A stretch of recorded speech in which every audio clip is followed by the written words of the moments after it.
जय हिंद दोस्तों, स्वागत है आप सभी का आज की इस नई वीडियो में। आज हम बात करने जा रहे हैं दक्षिण अफ्रीका में गांधी जी। दोस्तों, अफ्रीका में गांधी जी ने बहुत भेदभाव देखा था। वहां उन्होंने देखा कि भारत के जो मजदूर थे, किसान थे, उन्हें अंग्रेज बहुत सताते थे।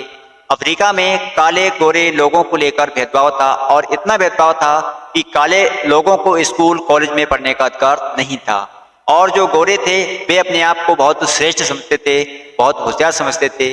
एक रेलवे स्टेशन होता है पीटर मैरिट्सबर्ग रेलवे स्टेशन, वहां पर गांधी जी को धक्का देकर नीचे उतार दिया गया था और वहां पर लिखा था dogs and Indian are not allowed. Mahatma Gandhi England जाकर केस कर दिए और कहा उन्होंने, अगर तुम्हारे ट्रेन में फर्स्ट क्लास में डॉग्स एंड इंडियंस अलाउड नहीं है तो तुम्हारे टिकट बेचने वाले ने हमें टिकट क्यों दिया। किस आधार पर तुम कह सकते हो कि इंडियंस को अलाउ नहीं है। इतना बड़ा केस किए कि महात्मा गांधी और उसका प्रभाव यह हुआ कि रेलवे डिपार्टमेंट तो माफी मांगा ही उनसे, बल्कि अफ्रीका के जो इंग्लैंड की सरकार थी वो भी उनसे माफी मांगी। वहां के जो लोग थे वो एकदम हिल गए, क्या आदमी है ये, हम लोगों को तो लगा था रेलवे का अधिकारी सिर्फ माफी मांगेगा, ये तो पूरा सरकार ही हिला दिया। महात्मा गांधी का पूरा दबदबा हो गया एकदम वहां पर। महात्मा गांधी ने काले और गोरे लोगों का जो भेदभाव था वहां पर खत्म किया। महात्मा गांधी 9 जनवरी 1915 को भारत आते हैं। उस समय भारत की जो स्थिति थी बहुत ही खराब थी। जगह जगह पर कांग्रेस के अधिवेशन चल रहे थे। राजकुमार शुक्ला एक जो अनपढ़ किसान था, जो चंपारण बिहार से संबंधित था, गांधी जी से जो है बिहार आने का उसने न्योता दिया और उसने कहा कि आप जो है हमारे यहाँ पर आइए, हमारे यहाँ जो है अंग्रेजों ने बहुत ही ज्यादा टैक्स लगा दिया। गांधी जी ने कहा हम आपके यहाँ जो अगले साल आएंगे। गांधी जी ने बहुत सोच समझकर विचार कर लिया कि आखिर क्या है। पता चला कि वहां का जो कलेक्टर है, डीएम, उसने धमकी दिया है कि यहाँ की जो है किसान वो नील की खेती करें, अगर इसके विरुद्ध आंदोलन करोगे तो मुकदमा लाद देंगे, ये कहा था डीएम साहब ने। नील की खेती जबरदस्ती बुवाई जाती थी, 3/20 पर यानी 3 कट्ठा जमीन पर करवाई जाती थी।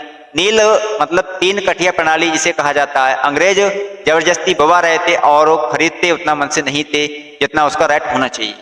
जहाँ नील की खेती कर दिए वहां 3 साल तक कोई फसल नहीं हो सकती थी। इस तरीके से मतलब खेत जो थे वो बर्बाद हो जाते थे। भारतीयों को डबल लॉस होता था, एक तो खेत बर्बाद हो जाते थे और दूसरा जो है पैसा भी नहीं मिलता था। अब महात्मा गांधी सारी जांच कर लिए, आखिर जो डीएम क्या एक्शन लेने वाला है। तो गांधी जी ने कहा हम तो कानूनी लड़ाई लड़ लेंगे। उन्होंने कहा किसी गार्ड को ले लेते हैं। अब राजेंद्र प्रसाद को ले गए। उस समय राजेंद्र प्रसाद एक वकील हुआ करते थे। कहा कहाँ चल रहे हो? चंपारण चल रहे हैं। राजेंद्र प्रसाद ने कहा चंपारण चल रहे हैं। वो उनके पड़ोस में ही जिला था छपरा जिले के कौन थे? डॉक्टर राजेंद्र प्रसाद थे। वो भी जीरादेई नामक गांव से आते थे। बोले बगल में ही जिला है हमारे, और अनुग्रह नारायण सिंह भी चल दिए। मतलब 3 लोग चंपारण आंदोलन के लिए चल दिए। अब तीनों लोग साथ चल दिए। अब महात्मा गांधी ने अनुग्रह नारायण सिंह को कहा आप जो है गांव वालों से कहिए चलो आंदोलन में बुलाया है। गांव वाले बोले हम नहीं जाएंगे, डीएम केस कर देगा। मतलब जो गांव का आदमी होता है वो डीएम केस से बहुत डरता है। महात्मा गांधी जो है अकेले ही बैठ गए। 10-15 आदमी और वहां पर आए जो बिल्कुल गांधी जी के बगल में बैठ गए। मतलब उस बिहार के जो लोग थे वो इस तरीके हवाई चप्पल पहने हुए थे, अगर पुलिस वगैरह आएगी वो तुरंत ही चप्पल को हाथ में लेंगे और भाग जाएंगे। गांधी जी वहां के डीएम को पत्र लिखा कि हम इस चीज के विरुद्ध के लिए आए हैं, आप हमारा जो विरोध है, विरोध का जो ज्ञापन है उसको स्वीकार कीजिए।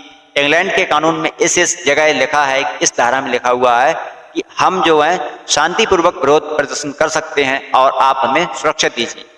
जब इतनी बात सुनी उसने तो डीएम भड़क गया, अरे भाई ये आदमी कहां से आया। नीचे साइन कर दिए बैरिस्टर फ्रॉम इंग्लैंड। डीएम जैसे ही डीएम ने जो पत्र देखा, डीएम का जो हालत था वो एकदम खराब हो गया। 2 दिन हो गए पुलिस नहीं आई, बल्कि पुलिस बाहर सुरक्षा में थी। गांधी जी ने हल्ला करा दिया ये मारने नहीं आया, सुरक्षा में आया है। बिहार का आदमी रुकने वाला कहाँ है? ऐ सुरक्षा करिए, चंपारण सत्याग्रह। मतलब जो वहां के लोग कहने लगे कि सुरक्षा करना, चंपारण सत्याग्रह स्टार्ट हो गया। अब पूरा गांव का आदमी वहां पहुंच गया और भीड़ लगा दिया। महात्मा गांधी के ऊपर चारों ओर से गांधी जी को जो लोगों ने घेर दिया। अंग्रेजों के सामने इतनी भयानक भीड़ लग गई कि महात्मा गांधी ने कहा तुम लाठीचार्ज कैसे कर सकते हो। महात्मा गांधी सबसे आगे चले आए। पुलिस वालों को पता चल गया कि भैया बैरिस्टर, बैरिस्टर का मतलब होता है सबसे बड़ा वकील। सबसे गांधी जी जो थे वो सबसे बड़े वकील थे। पुलिस वाले वकील से कभी नहीं भिड़ते हैं। आपने देखा होगा कि पुलिस जो होती है वकीलों से कभी नहीं भिड़ती है, क्योंकि पता नहीं पुलिस वालों को तो इधर उधर जाना पड़ता है, कहीं ड्यूटी वहां लगा दी, कहीं वहां लगा दी, लेकिन जो वकील होते हैं वो एक ही जगह रहते हैं। जज जो होता है ना वो सबसे पहले वकील का ही सुनता है। पुलिस वालों की हालत खराब कर देगा ये वकील। पुलिस, डीएम, एसपी, जज के आगे जो कुछ नहीं बोल पाते। महात्मा गांधी ने सभी लोगों से कहा डटकर रहना यहाँ तब तक जब तक आंदोलन वापस ना ले। बाद में डीएम को झुकना पड़ा और महात्मा गांधी के द्वारा यह जो आंदोलन था चंपारण सत्याग्रह इस प्रकार सफल होता है। जय हिंद।